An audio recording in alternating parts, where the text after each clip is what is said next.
You think night shifts are boring? Try one where breaking a single rule, Rule 9, absolute silence, could unleash pure nightmare. Tonight, I'm stuck alone in a Kansas pharmacy, battling not boredom, but the terrifying urge to make a sound as unseen entities press in. This isn't just a job, it's a fight for my sanity. The fluorescent lights of Fletcher's pharmacy buzzed with that particular frequency that made your teeth ache if you listened too long.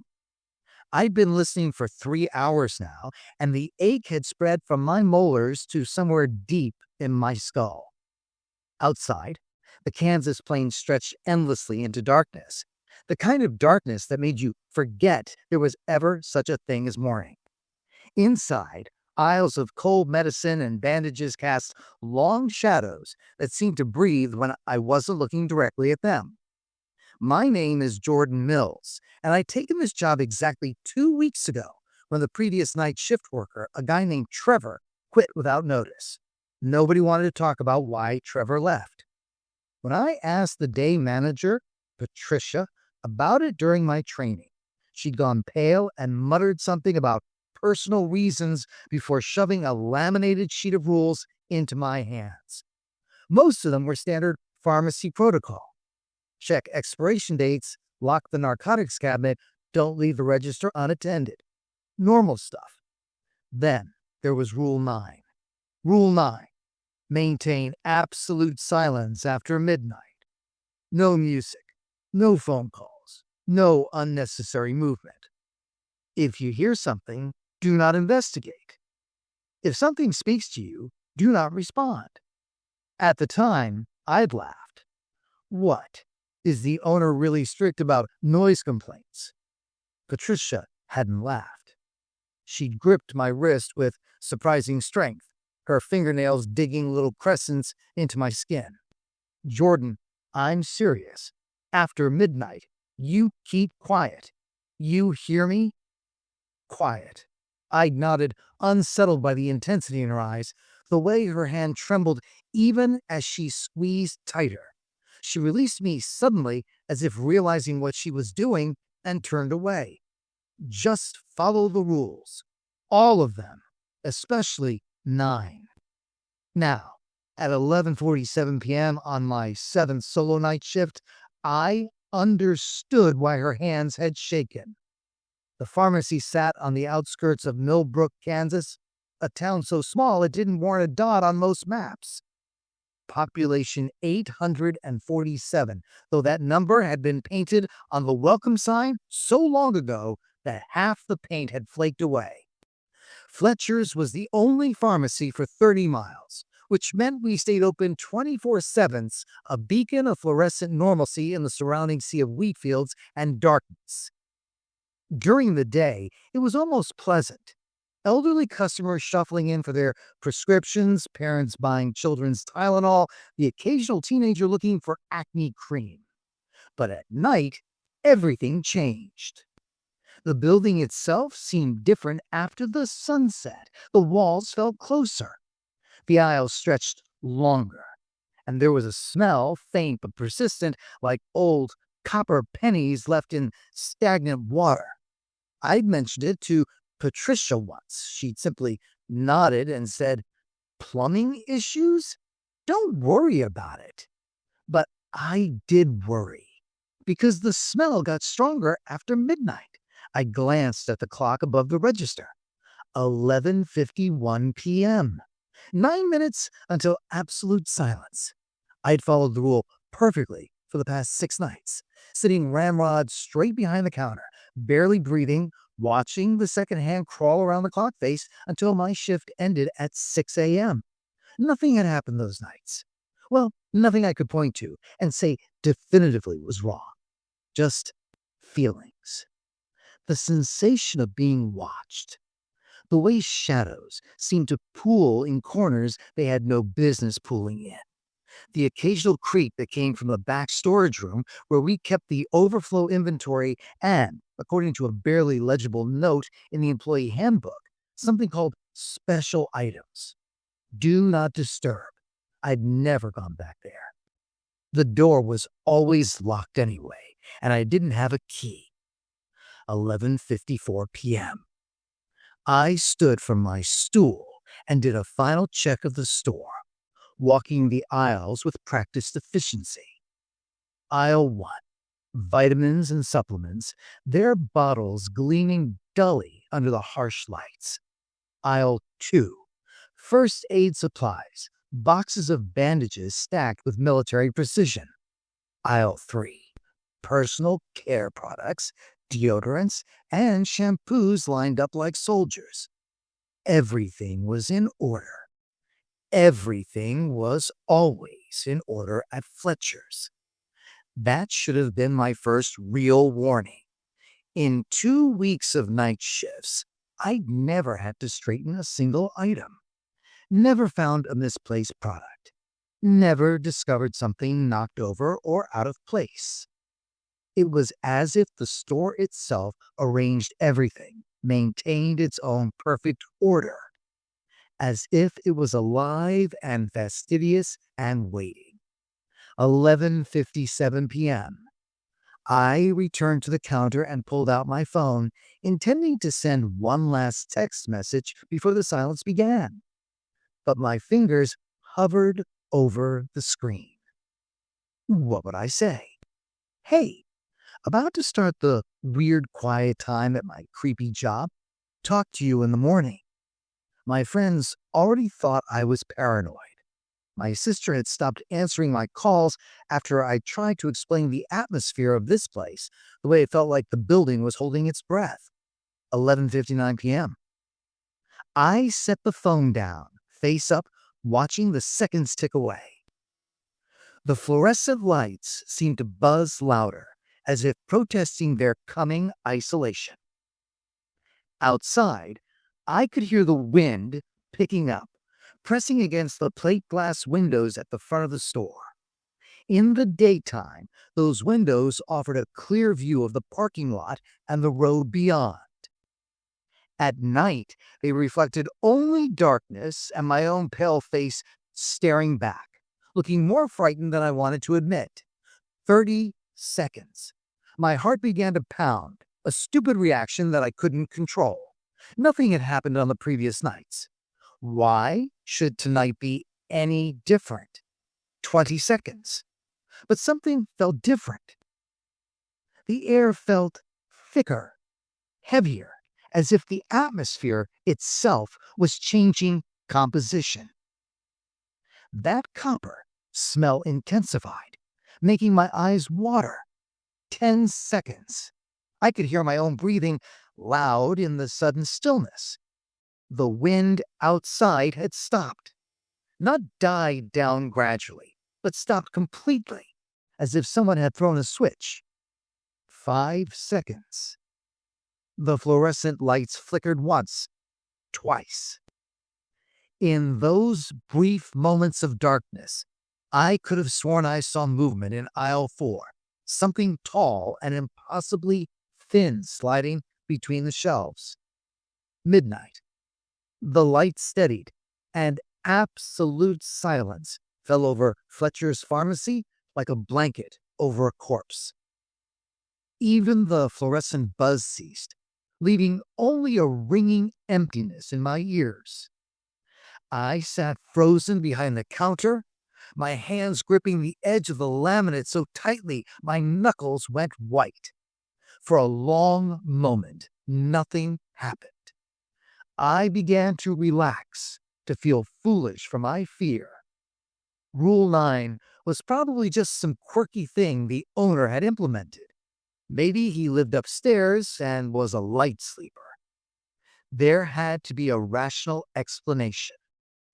Then I heard the footsteps. They came from the back of the store, from the direction of that locked storage room. Slow, deliberate footsteps, the sound of someone, or something, walking with purpose. My rational mind tried to supply explanations.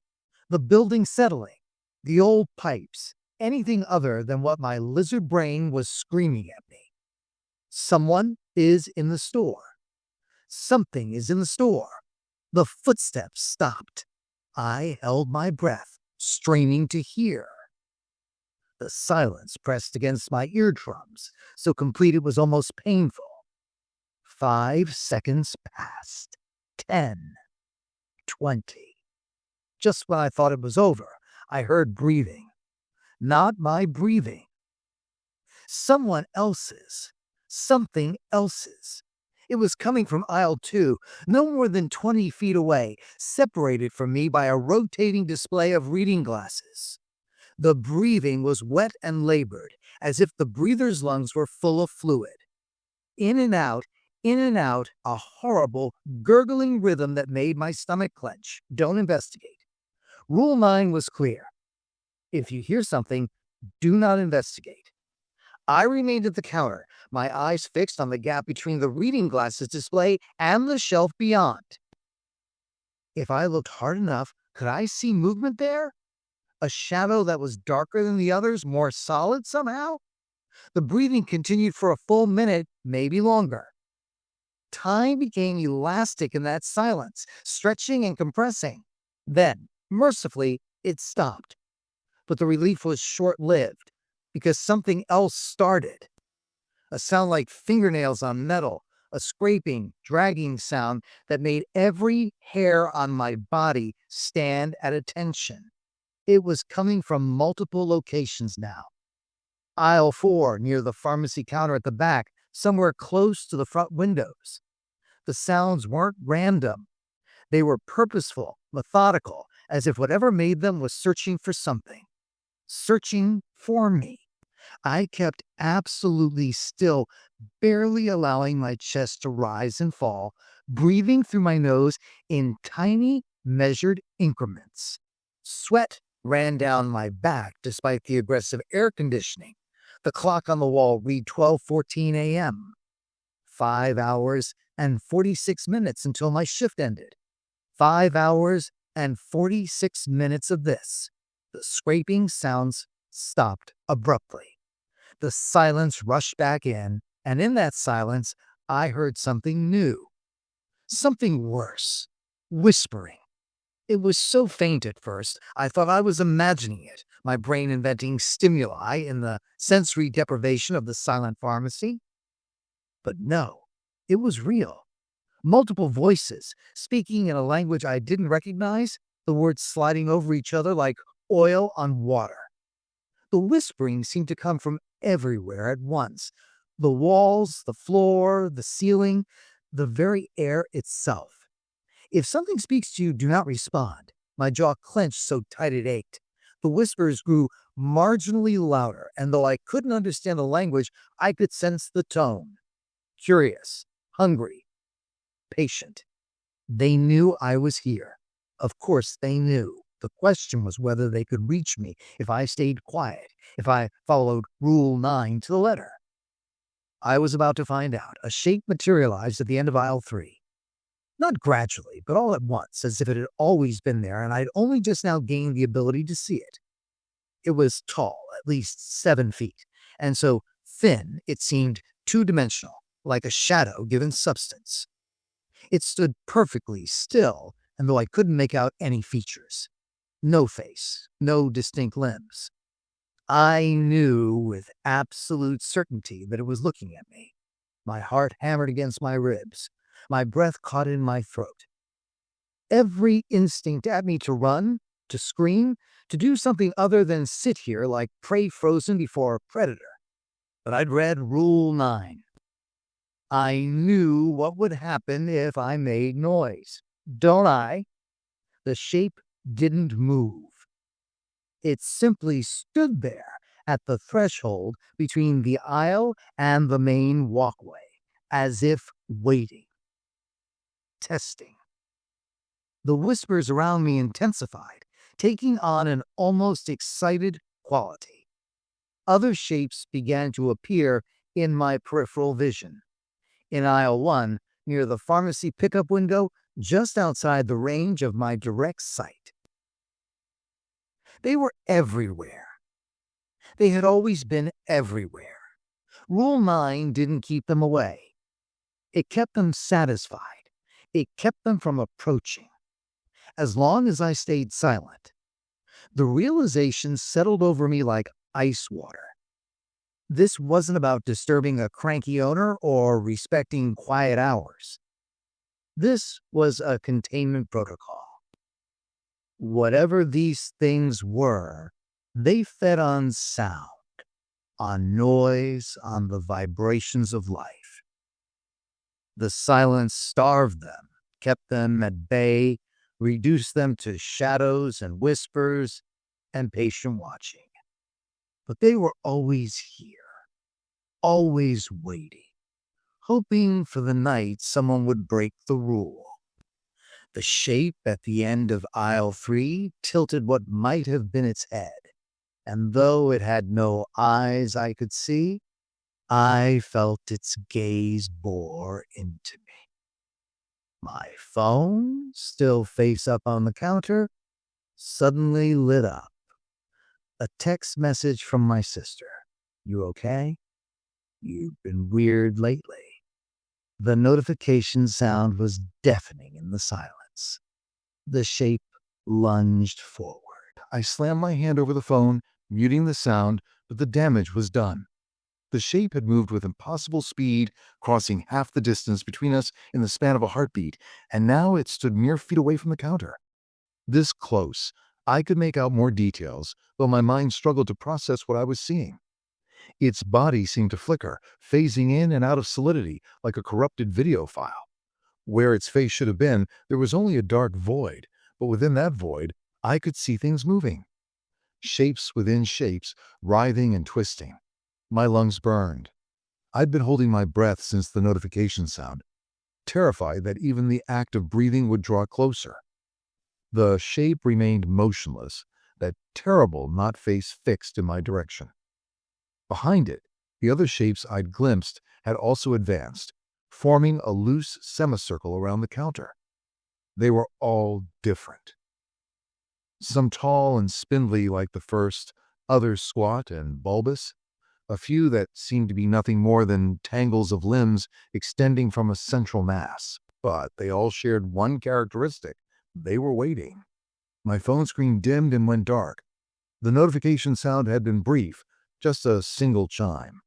Perhaps that wasn't enough to fully break Rule 9. Perhaps there was a threshold, a certain level of noise required to trigger whatever these things truly were. The thought offered no comfort. Seconds crawled by. My vision began to darken at the edges, my body desperately needing oxygen. I couldn't hold my breath forever. Eventually, I would have to inhale, and when I did, would that rushing gasp be enough to qualify as breaking the silence? The first shape began to retreat, not turning away, but sliding backwards, its movements liquid and unnatural. The others followed suit, melting back into the aisles, dissolving into shadows. Within 30 seconds, they had vanished completely, leaving only the oppressive silence and the faint copper smell. I gasped, drawing in air so quickly I nearly choked. My entire body trembled, adrenaline flooding my system with nowhere to go. I was trapped behind this counter until 6 a.m., trapped in this building with things that shouldn't exist, things that were clearly capable of moving when they wanted to. The clock read 12:23 a.m. I needed to calm down to think rationally. I'd survived the previous 6 nights.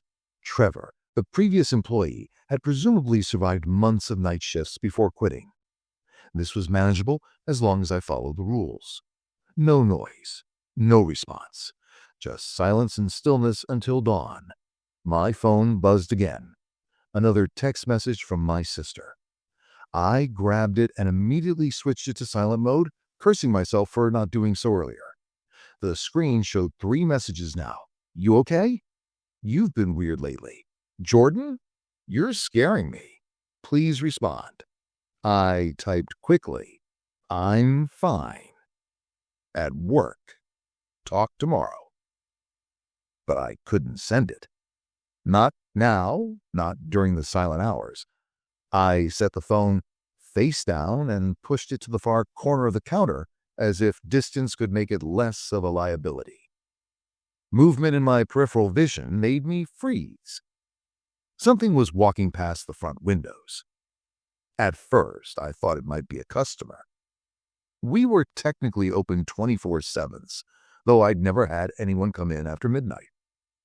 But as the figure passed under the security light outside, I realized it wasn't human. It was too tall, its limbs jointed in too many places, moving with a shambling gait that reminded me of stop-motion animation. It paused directly in front of the entrance, and though the glass door was locked, I knew with terrible certainty that locks wouldn't stop it if it truly wanted to come inside. It pressed what might have been a hand against the glass. The surface fogged around the contact point, as if the thing radiated intense cold. Then it moved on, disappearing into the darkness of the parking lot. I realized I'd stopped breathing again and forced myself to inhale slowly through my nose. My hands were shaking so badly I had to sit on them. The fluorescent lights overhead maintained their steady glow, but they seemed dimmer now, as if something was draining their power, or perhaps draining the very concept of light itself. A new sound reached my ears, so faint I almost missed it. Music. No, not quite music. Humming. Someone was humming a melody, wordless and wandering, coming from the back of the store. The pharmacy counter area, where we filled prescriptions, where that locked door to the storage room waited. Do not investigate. I forced myself to stay put, but my eyes tracked toward the source of the sound. The pharmacy counter was visible from where I sat, just beyond the register area and the rotating displays. The lights back there flickered once, twice, and in the second flicker, I saw a figure standing behind the counter. It was shaped like a person, roughly human in proportions, but all wrong in the details. Its head lolled to one side at an angle that would have broken a neck. Its arms hung too long, knuckles nearly brushing the floor.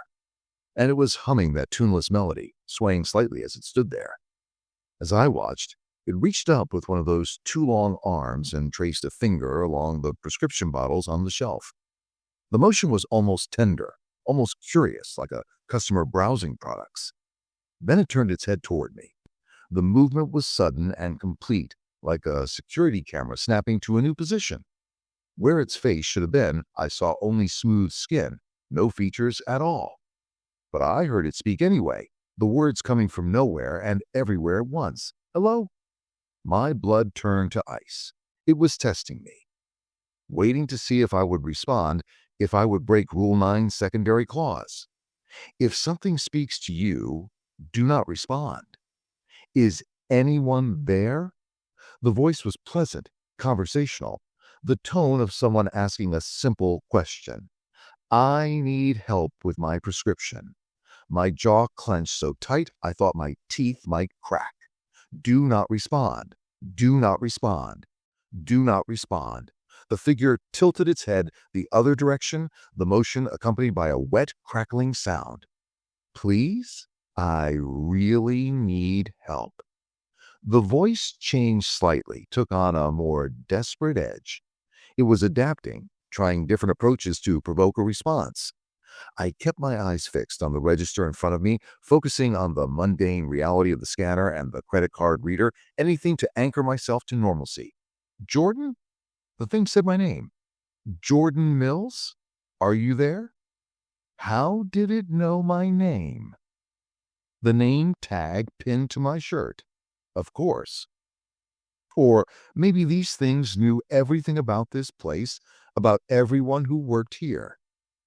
Maybe they'd been watching me since my first shift, learning, waiting for the perfect moment to strike. Your sister is worried about you. The voice was softer now, almost caring. Don't you want to tell her you're okay? I gripped the edge of the counter harder, my fingernails digging into the laminate. This was psychological warfare, targeting the exact vulnerability they'd witnessed through my phone notifications. They were intelligent. That made them so much worse. When I didn't respond, the figure behind the pharmacy counter went still. The humming stopped. For a long moment, absolute silence reclaimed the store. Then, slowly, the figure began to dissolve, like sugar in water, its form losing cohesion until nothing remained but a dark stain on the floor that faded to nothing. I checked the clock. 1:47 a.m. 4 hours and 13 minutes remaining. I'd made it past the first major test, but I had no illusions that it was over. These things were persistent, creative. They would keep trying, keep probing for weaknesses until either I broke or dawn arrived. The next hour passed in relative quiet. I say relative because silence, true silence, isn't actually the absence of sound. It's the presence of all the tiny sounds you usually ignore. The blood rushing through your ears, the creak of your joints, the distant hum of electronics. In Fletcher's pharmacy after midnight, those small sounds became magnified, each one a potential transgression of Rule 9. I tried to move as little as possible, shifting my weight only when the discomfort became unbearable, breathing in slow, controlled measures. My eyes swept the store in regular patterns, watching for movement, watching for them. They were still here. I could feel them, a presence that pressed against my awareness like humidity before a storm. At 2:33 a.m., the lights went out. Not flickering, not dimming, just gone. One moment, the pharmacy was bathed in fluorescent brightness, and the next, absolute darkness crashed over me like a wave. I gasped before I could stop myself, the sound loud and sharp in the black void. The darkness was total. The emergency exit sign should have provided some illumination, but they too were dark. Even the glow from the security light outside had vanished, as if something had draped a curtain over reality itself. I couldn't see my hand when I held it inches from my face, but I could hear. Footsteps, dozens of them, moving through the aisles. Not rushing, not running, walking. Slow, deliberate, purposeful. They were closing in from all directions, converging on my position. I could hear breathing now too, that same wet, gurgling sound from earlier, but multiplied. So many of them. How many had been hiding in the shadows all along? I remained frozen, not daring to move, not daring to breathe. My hand found my phone by muscle memory, and I nearly activated the flashlight before my conscious mind caught up to the reflex. Light would make noise, the click of the button, my sigh of relief at seeing. And besides, did I really want to see what was approaching in the dark? Something brushed against my leg.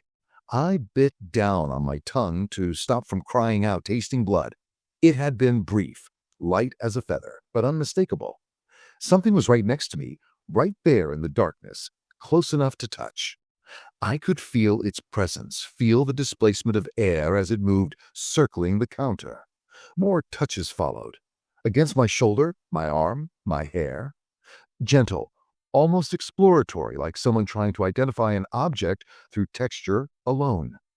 They were all around me now, and I was the exhibit, the curiosity, the thing they wanted to understand, or the thing they wanted to devour. One of the touches lingered on my face, fingers, if they were fingers, tracing the line of my jaw, my cheek, my forehead. The contact was cold, so cold it burned, and I felt ice crystals forming where it touched my skin going. The finger moved to my lips, pressing lightly, as if checking whether they would part, whether sound would emerge. I kept my mouth clamped shut, kept my breathing shallow and silent through my nose, kept every muscle locked in place despite my body's screaming urge to flee. The finger pressed harder, trying to pry my lips apart, and I tasted copper. Whether from biting my tongue or from whatever that thing was made of, I couldn't tell.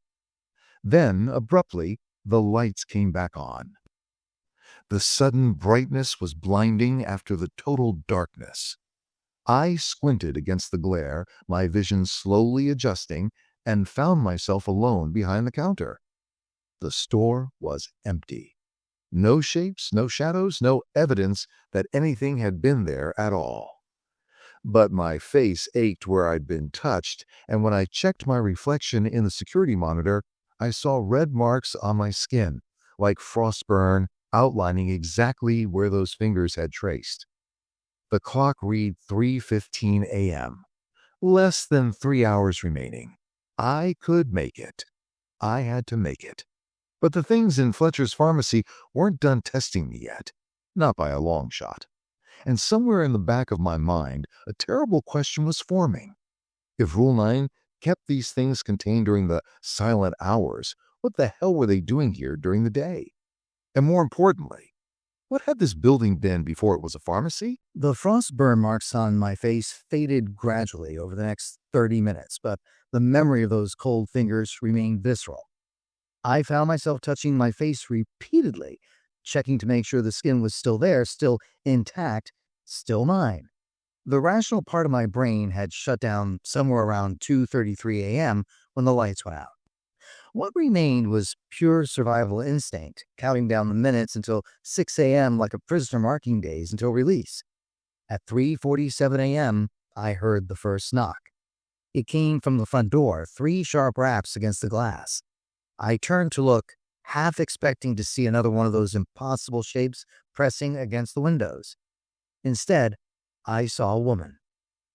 She looked normal enough. Middle-aged, wearing a heavy coat despite it being July, her face creased with worry lines. She waved at me and pointed to her wrist, miming checking the time. We're open 24/7. Technically, I should unlock the door and help her. But it was after midnight, and Rule 9 didn't include exceptions for customers. Or did it? I realized with creeping horror that the rules had never addressed this scenario. What happened if someone came during the silent hours? What was I supposed to do? If I unlocked the door, the sound of the mechanism disengaging would break the silence. If I spoke to tell her to come back later, that would also break the silence. But if I ignored her, if she was a real person in actual need of medication, the woman knocked again, harder this time. Her face was difficult to make out in detail through the glass and the darkness beyond, but her body language communicated increasing urgency. She pointed at the door, then at herself, then made a gesture like taking a pill. A prescription. She needed a prescription filled. I stood slowly, my legs stiff from sitting so long. As I moved toward the front of the store, a memory surfaced. Patricia during my training, showing me how to handle after-hours customers. If anyone comes after midnight, she'd said, then paused, her expression troubled. Actually, no one ever comes after midnight. If you see someone at the door after midnight, Jordan, you need to remember something very important. What? I'd asked. She looked at me with those haunted eyes, the same look she'd had when explaining Rule 9. They're not customers anymore. I stopped walking. The woman outside knocked a third time, and now I could see her face more clearly as she pressed closer to the glass. Her features were strange, subtly wrong, like a picture that had been photocopied too many times. Her smile was too wide, showing too many teeth. Her eyes didn't blink, not once in the 30 seconds I watched her. Please, she called through the glass, her voice muffled but audible. I need my medicine. My child is sick. Please help me. The appeal, empathy, to basic human decency. If I were operating on normal human parameters, it would work. But I'd learned enough tonight to know that normal parameters no longer applied. I shook my head slowly and backed away from the door. The woman's smile widened further, impossibly further, until her face was more mouth than anything else. Then she laughed, and the sound penetrated through the glass like it was paper thin. The laugh went on and on, rising in pitch, until it became a shriek, and I clapped my hands over my ears to block it out. When I lowered my hands, she was gone. The parking lot beyond the windows was empty and still. I returned to the counter on shaking legs and checked the time. 3:59 a.m. 2 hours. Just more hours. The next manifestation came at 4:15 a.m., and it was worse than anything that had preceded it. I was staring at the clock, watching the second hand sweep around its circuit, when I became aware of a new smell. Not the copper penny scent that permeated the building, but something organic and rotted, like meat left too long in summer heat. It grew stronger rapidly until I was gagging, my eyes watering from the stench. Then I saw it emerging from aisle 5. The pharmaceutical supplies aisle, ironically, where we kept syringes and blood pressure monitors and diabetes testing kits. It was crawling, its movements insectoid, its body a grotesque amalgamation of human and something else.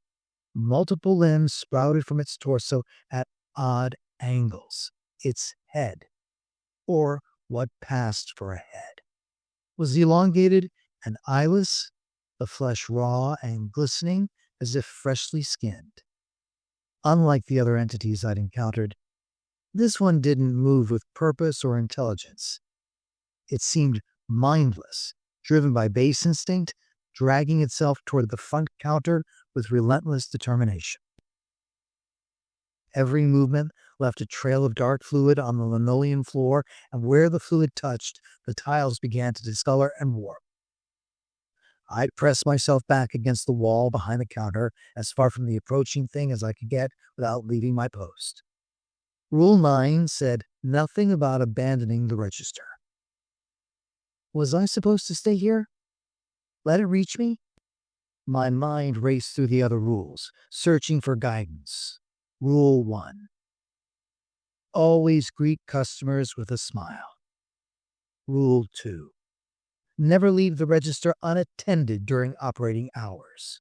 Rule 3. Check expiration dates weekly. Rule 4. Keep the pharmaceutical area secure. Rule 5. Report any suspicious behavior to management. Rule 6. Do not consume pharmacy products. Rule 7. Maintain professional appearance at all times. Rule 8. The storage room is off limits without supervisor approval. Rule 9. Maintain absolute silence after midnight. Rule 10. If you survive your shift, never speak of what you've seen. Rule 10. I noticed it during training, but hadn't given it much thought. Patricia had skipped over it quickly, and I'd assumed it was metaphorical. Now I understood. It was a survival.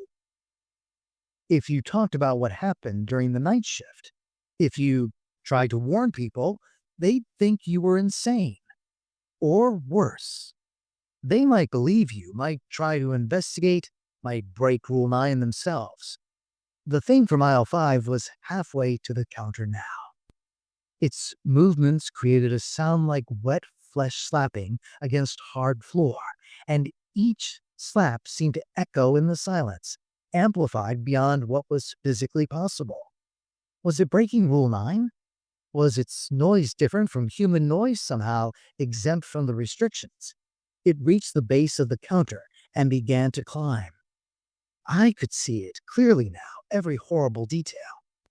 Its skin wasn't actually skin, but something that resembled raw muscle tissue. Veins and tendons exposed, pulsing with unnatural rhythms. What I thought were limbs were more like appendages, some ending in claw-like structures, others in clusters of fingers, still others in nothing at all, just blunt stumps. I had nowhere to go. The counter enclosed me.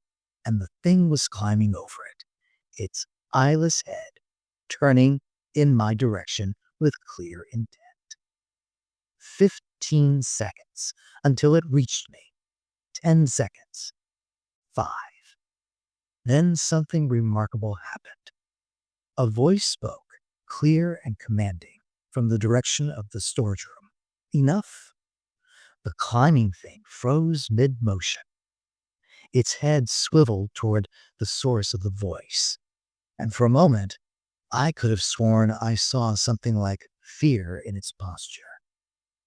Then it began to retreat, scrambling backward over the counter, leaving trails of that corrosive fluid until it disappeared back into aisle 5. I stared toward the back of the store, toward the storage room door.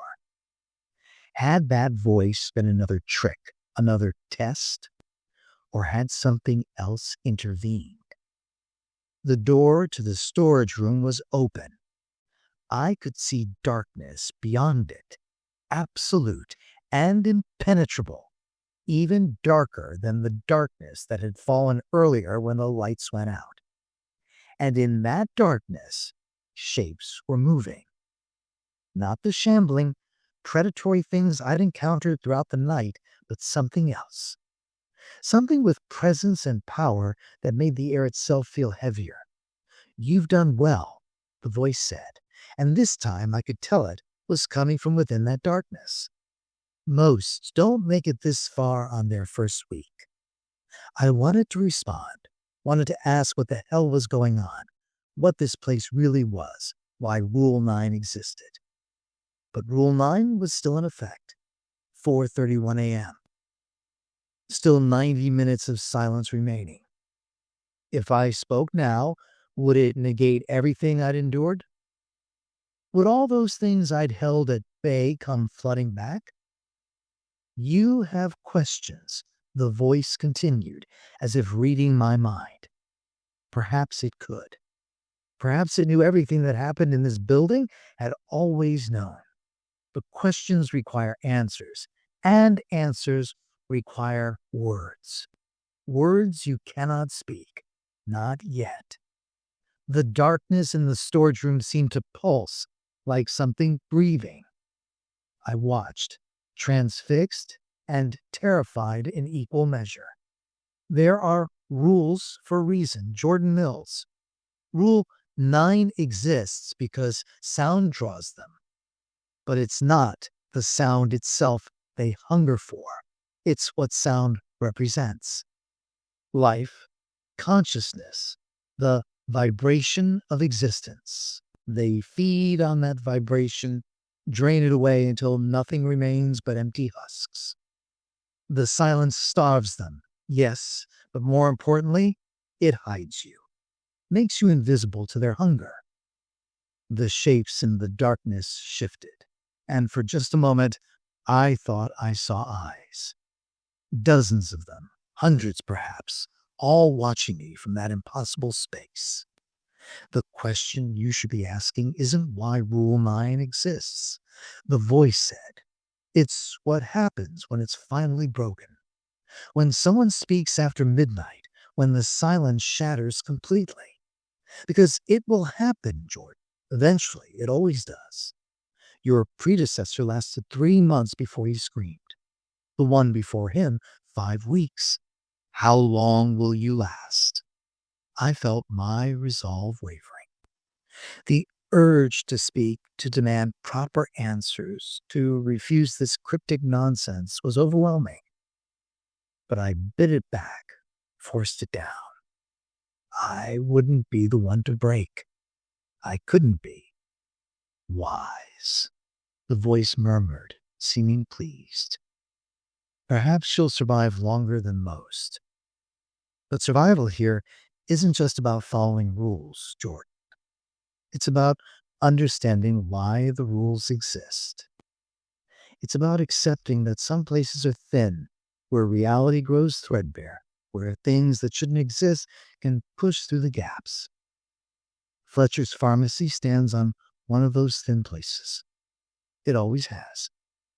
And Rule 9. Rule 9 is the only thing preventing a full breach. The storage room door swung shut with a click that seemed impossibly loud. The darkness withdrew and the pressure in the air eased. I was alone again, surrounded by shelves of mundane pharmaceutical products, fluorescent lights humming overhead, nothing out of place.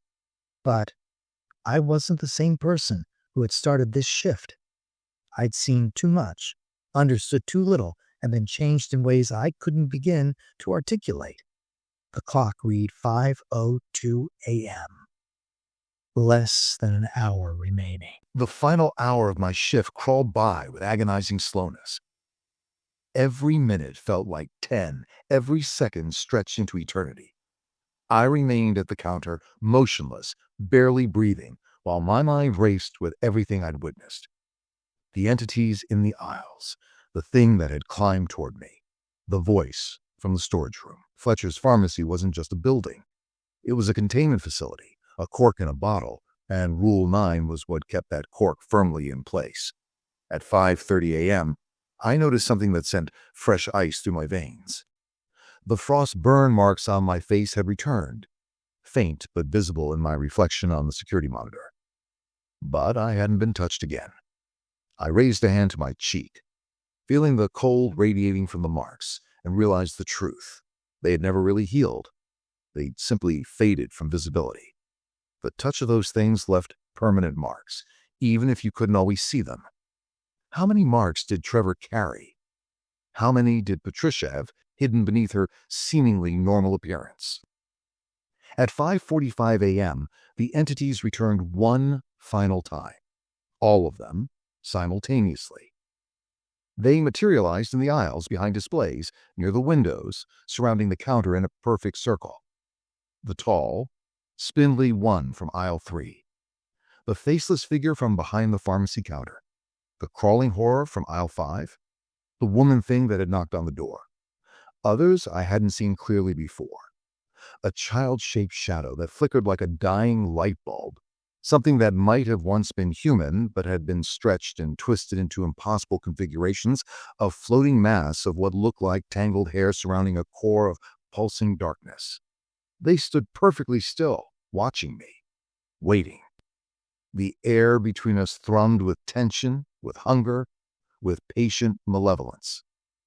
I could feel their desire to move closer, to touch, to consume, held back only by my continued silence. The clock read 5:58 a.m. 2 minutes. I could make it. I would make it. Then my phone rang. Not a text notification, a full incoming call. The default ringtone blared from the device I'd left face down on the far corner of the counter, impossibly loud in the crystalline silence. I lunged for it, my body moving on pure instinct, and in doing so, I knocked over a cup of pens I'd left near the register. The pens clattered to the floor, bouncing and rolling, each impact a gunshot in the quiet. The phone continued to ring. And I screamed. Not intentionally, but reflexively, a sound of pure frustration and horror that tore from my throat before I could stop it. The silence shattered. Everything happened at once. The entities surged forward, their movements sudden and violent after hours of restraint. The lights flickered and died. The temperature plummeted so rapidly that frost formed on every surface, icing over the shelves and the floor and my skin. The air itself seemed to tear, reality splitting like fabric, and through those tears, I could see into somewhere else. A place of absolute darkness, filled with writhing, hungry things that made the entities in the pharmacy look almost benign by comparison. I grabbed my phone and ran. Rule 2 said never leave the register unattended, but Rule 10, survive your shift, superseded everything else. I sprinted toward the front door, slipping on the frosted floor, those things closing in from all sides. The tall, spindly one reached for me with 2 long arms. The crawling horror launched itself from a shelf. The child shadow flickered into my path. My hand hit the door release and nothing happened. The electronic lock required a code. In my panic, my fingers fumbled over the keypad, entering the wrong sequence. Behind me, I could hear them, feel them. the air growing colder and colder until each breath burned my lungs. The keypad beeped. Wrong code. I tried again. 2, 4, 6, 8. Wrong. The things were so close now, I could feel them touching my back, my hair, my neck. 1, 9, 3, 7. The lock disengaged with a click that seemed to echo forever. I shoved through the door and into the parking lot. The pre-dawn air was warm and humid and impossibly sweet after hours in that frozen hell. I ran to my car, my hand shaking so badly I dropped my keys twice before managing to unlock it. The engine started on the second try, and I peeled out of the parking lot without looking back, without checking mirrors, without thinking about anything except putting distance between myself and Fletcher's Pharmacy. I drove for 20 minutes before I felt safe enough to stop. I pulled into a rest area off Highway 24, killed the engine, and sat in the sudden silence, my entire body trembling with adrenaline crash. The sky was lightening in the east, pink and gold spreading across the horizon. Morning. I'd made it to morning. My phone was still in my hand, the screen showing a missed call from my sister at 5:58 a.m. I called her back with shaking fingers. "Jordan?" She answered on the first ring, her voice thick with sleep and worry. "Thank God. I've been trying to reach you all night. Are you okay? You've been acting so strange." "I'm fine." I lied. My voice sounded hollow even to my own ears. "I'm sorry. I scared you. Work's been stressful. You need to quit that job." There was no humor in her tone, just flat certainty. "Whatever they're paying you, it's not worth it.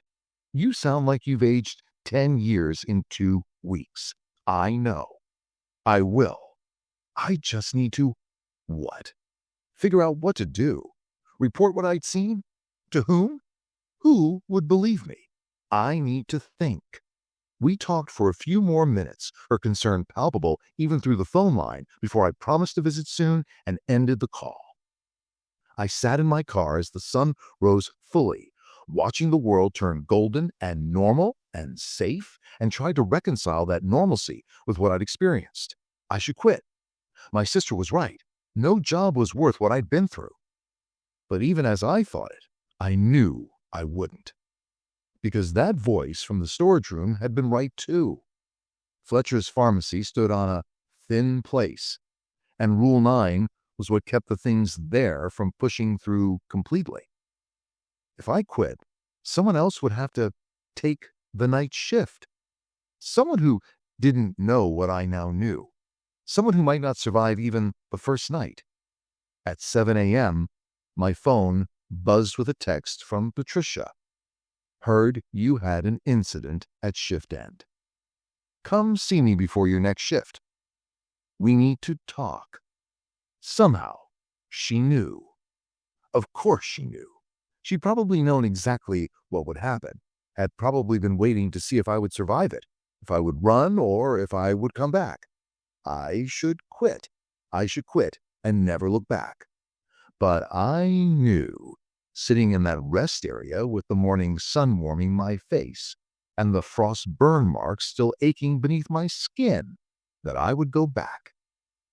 Not because I wanted to, but because someone had to. Because rules like Rule 9 didn't get written without reason, and places like Fletcher's Pharmacy didn't stay contained without people willing to stand watch. I started my car and drove home, already dreading the next time the clock struck midnight. But there was something Patricia had said during my training, something I dismissed at the time, but now returned to me with terrible clarity. She'd mentioned that Fletcher's Pharmacy had been built on the site of something older, something that had burned down in the 1970s. When I'd asked what it had been, she'd looked away and muttered, "Better not to know." Some answers don't help. At home, I opened my laptop and started searching. Millbrook, Kansas, building fire, 1970s. It took me 3 hours and multiple search terms, but I finally found it. A newspaper archive from 1973, a small article about a fire that had destroyed a medical facility on the outskirts of town. The facility had been called Millbrook Psychiatric Hospital. The article mentioned casualties: 7 patients and 2 staff members who had been trapped in a secure ward when the fire started. The cause was listed as undetermined. There was a photo accompanying the article, grainy and dark, showing the burned-out skeleton of the building.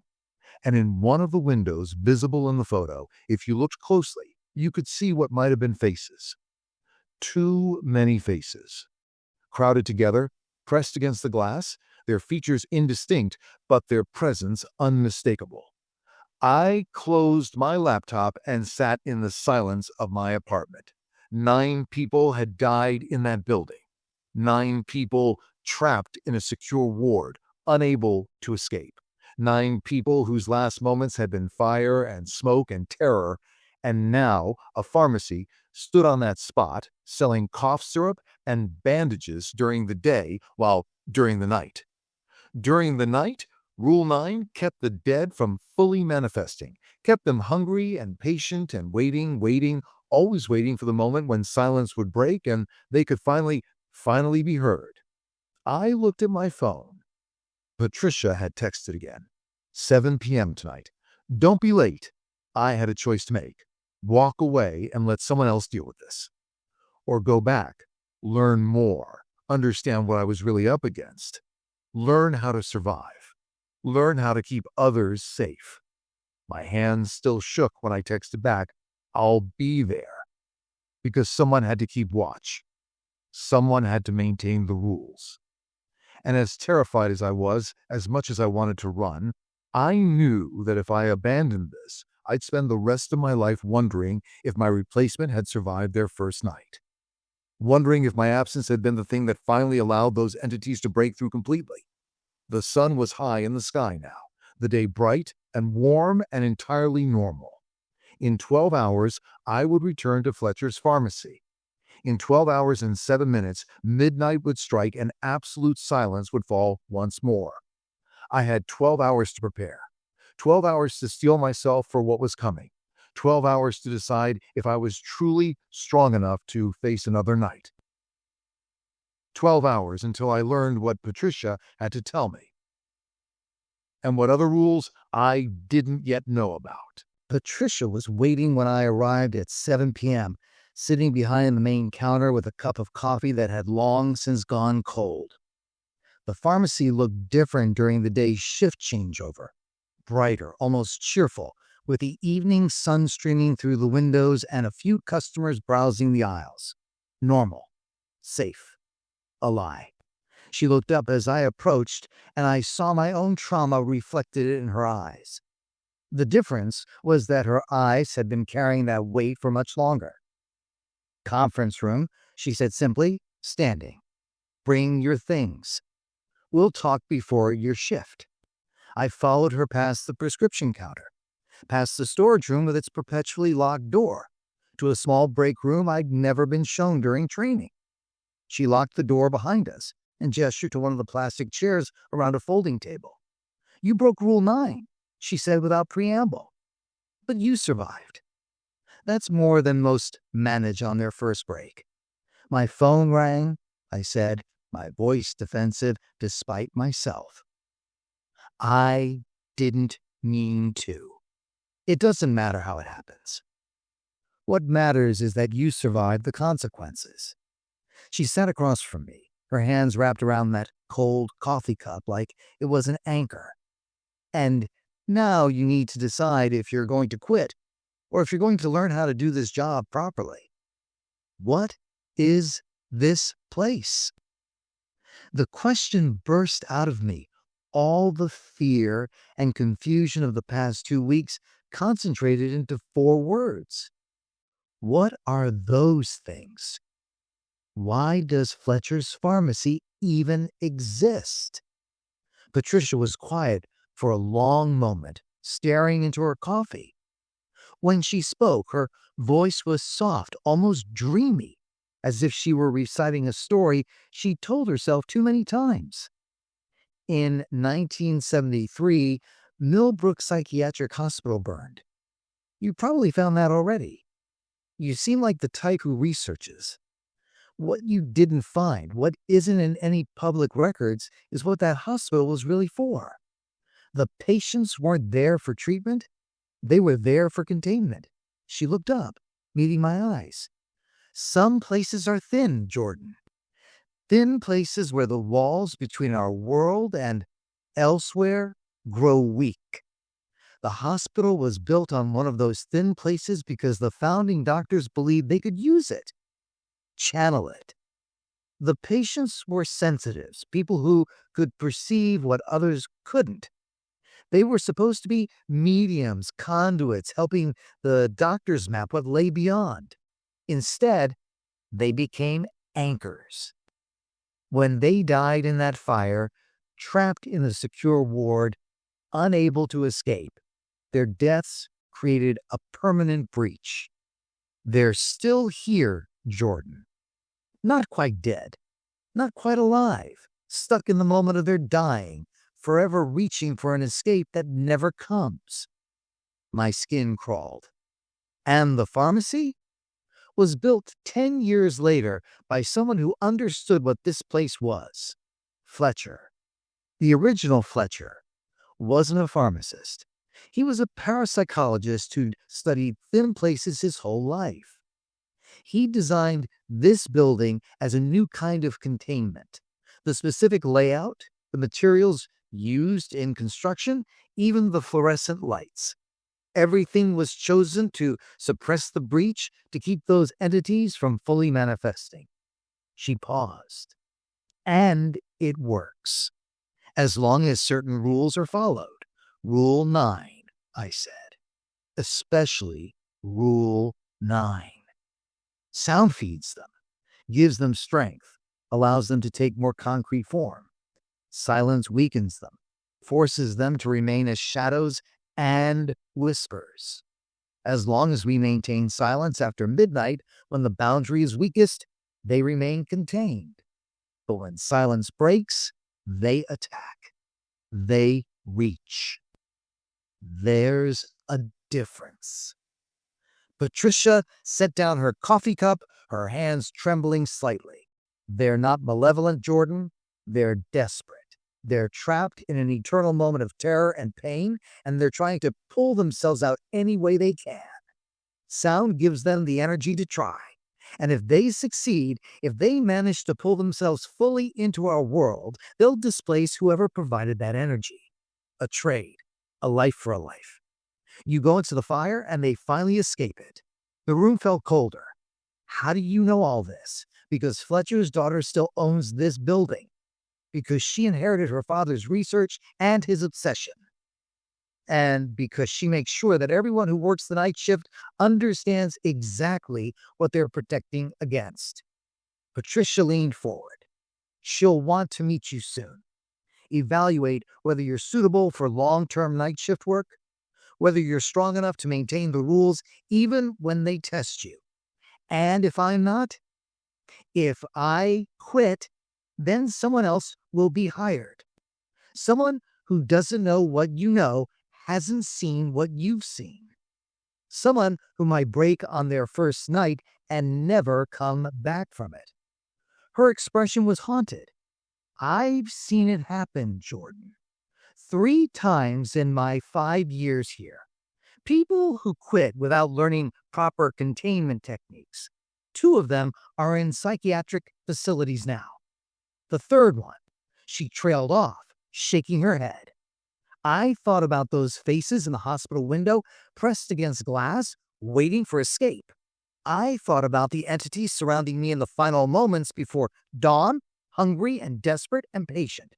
I thought about Trevor, my predecessor, and where he might be now. What are the other rules? I asked. The ones you haven't told me yet. Patricia smiled, a sad expression that didn't reach her eyes. There are 13 rules total. You know 9. The last 4 are only taught to people who commit to staying, because knowing them without commitment can be dangerous. They're not just about survival. They're about how to interact with the entities when interaction becomes unavoidable. How to communicate without speaking. How to calm them when they become agitated. how to keep them contained even when Rule 9 is broken. Teach me, I said, surprised by the firmness in my own voice. I'm not quitting. Why? The question was gentle, curious, not challenging. Why would you stay after what you've experienced? I thought about my answer for a long moment, trying to understand my own motivations. Fear of what would happen to my replacement was part of it. Responsibility was another part. But there was something else too, something I'd felt in that final moment before fleeing the pharmacy. A strange, terrible connection to those entities. A recognition of shared trauma, of being trapped in circumstances beyond your control, of desperately seeking escape. Because they're suffering, I said finally. Those people died in agony, and they're still dying over and over every night. Maybe I can't free them, but I can at least keep them from pulling anyone else into that suffering. I can keep the fire from spreading. Patricia studied me for a long moment, then nodded. All right. Then listen carefully, because I'm only going to say this once, and you'll need to remember every word. For the next hour, she taught me rules 10 through 13. By the time she finished, the last of the day's shift employees had left. The doors had been locked to new customers, and the pharmacy had transformed from a bright, bustling space into something else. Something liminal, caught between day and night, between the living world and whatever lay beyond. At 9 p.m., Patricia left, squeezing my shoulder as she passed. "You'll do fine," she said, though her expression suggested she didn't entirely believe it. Remember, silence is containment, but understanding is survival. I took my position behind the counter and waited. The hours before midnight passed quickly, familiar now. I knew what to expect, could feel the building's atmosphere shifting as the clock ticked toward the witching hour. But this time, armed with knowledge I hadn't possessed before, I felt different. Still afraid, but no longer quite so helpless. At 11:58 p.m., I pulled out a small notebook. One of the tools Patricia had given me, along with very specific instructions on how to use it. Rule 11, she'd explained, was about alternatives to verbal communication. The entities could read, could understand written words, though doing so cost them energy and weakened their manifestations. At midnight, silence fell. And this time, when the entities appeared, I was ready. The tall, spindly one from aisle 3 materialized first, standing at the edge of my vision. I didn't look directly at it. Rule 12, Patricia had said, was about respecting boundaries. Direct eye contact was aggression to them, a challenge. Instead, I opened my notebook and wrote carefully, "I understand your pain. I'm sorry for what happened to you." The entity went still. For a long moment, nothing happened. Then, slowly, it began to fade, not disappearing, but becoming less solid, less urgent. The desperate hunger in its presence diminished slightly. Throughout the night, as other entities appeared, I wrote to them. Small messages of acknowledgement, of understanding, of shared humanity, even though they were no longer quite human. Some responded by fading, their manifestations weakening. Others remained, watching, but they didn't approach, didn't test the boundaries like they had before. The faceless figure from behind the pharmacy counter appeared at 2 a.m. This time, when it spoke. "Hello? Is anyone there?" I didn't panic. Instead, I wrote, "I'm here. You're not alone anymore." The figure tilted its head, that terrible nut face somehow conveying confusion, then something that might have been gratitude. It didn't speak again, simply stood there for the remainder of my shift, a silent guardian rather than a threat. By 4 a.m., I'd filled 6 pages with messages. My hand ached from writing, but the atmosphere in the pharmacy had transformed. The entities were still present, still hungry, still trapped in their eternal moment of dying. But they were calmer now, less desperate, as if simply being acknowledged, being seen and understood, had eased something in their tormented existence. At 5:58 a.m., my phone alarm went off. I'd set it this time, deliberately as a controlled test. The entity stirred at the sound, moved toward me with sudden urgency. But instead of panicking, I held up my notebook, showing them what I'd written in preparation. "I'm sorry. The sound was necessary. Please understand." They stopped, the tall, spindly. One reached out with one too long arm, not to grab, but to touch the notebook gently, reverently, as if the written words were precious beyond measure. Then, as one, they withdrew, fading back into shadows and silence. When 6 a.m. arrived and the automatic lights brightened for day shift, I was alone in a perfectly normal pharmacy, surrounded by shelves of ordinary products. No evidence of the night's strange communion remaining except for my filled notebook and the persistent ache in my writing hand. Patricia arrived at 6:15 a.m., earlier than her usual shift. She took one look at my face, at the notebook clutched in my hands, and smiled. A real smile this time, one that reached her eyes. "You did it," she said simply. "You actually did it. Do you understand what you've accomplished?" I shook my head, too tired to fully process. Fletcher spent decades trying to establish communication with the entities. He never succeeded. His daughter, who studied her entire life, never succeeded. But you, on your second week, found a way to ease their suffering. She looked at my notebook with something like awe. "They trusted you. That's extraordinary, Jordan. That's unprecedented. They're just people," I said, my voice hoarse from hours of maintained silence. "Traumatized, trapped people. All they needed was someone to see them, to acknowledge what happened to them." "Yes," Patricia agreed softly. "But most people can't see past their fear to recognize that. Most people only see monsters." I looked at the aisles, at the spaces where entities had stood throughout the night. They are monstrous.